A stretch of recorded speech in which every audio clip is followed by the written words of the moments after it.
Module 4, Poverty. Video Poverty Traps. Extreme poverty is decreasing worldwide, yet some countries remain trapped in persistent problems. Most are in sub-Saharan Africa. That's why extreme poverty might soon become an issue of just one continent or one part of this continent. The World Bank sees Africa as the continent where poverty's future will be decided. Why can't some African countries escape poverty? One reason is the combination of rapid population growth with relatively slow economic growth, and also the lack of systems to prevent people just above the extreme poverty line from falling back into it, while actively lifting others out of it. Many people balance on the edge and easily fall below the poverty line.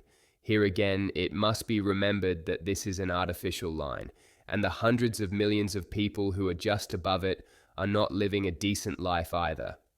More than 40% of the poor live in countries suffering military conflicts or unrest. The poorest suffer most from violent conflicts.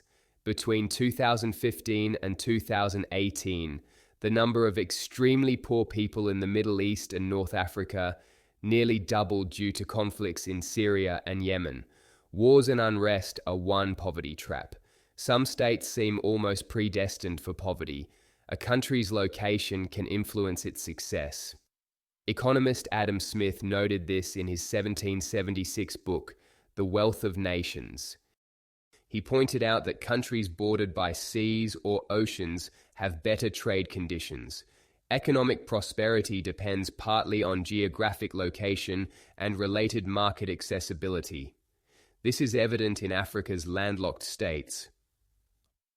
Oxford University professor Paul Collier reached similar conclusions in his book, The Bottom Billion, describing poverty traps, conditions that keep countries poor. These include the mentioned military conflicts and geographic location, plus others. One poverty trap is long-term dysfunctional governments. Most of the poorest people live in failed states, or those that recently failed, like Somalia or the Democratic Republic of Congo. Another trap is the natural resource curse. Oil, diamonds, or other resources can paradoxically be a curse.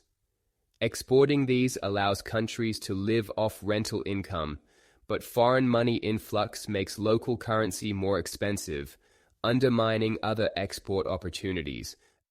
Additionally, resource prices can fluctuate wildly on markets. When commodity prices fall, countries may face budget constraints as revenues plummet. Recent history greatly influences a country's success. Some couldn't catch up because they were under others' domination. Conversely, some grew wealthy precisely because they dominated others. European countries colonized many African, Asian, and South American countries, primarily interested in their mineral wealth. These colonized economies didn't benefit from colonization. Powers kept them stagnant. They often led to social breakdown, disrupted existing societal continuities, and introduced new inequalities. The consequences of these processes are part of the DNA of today's globalization.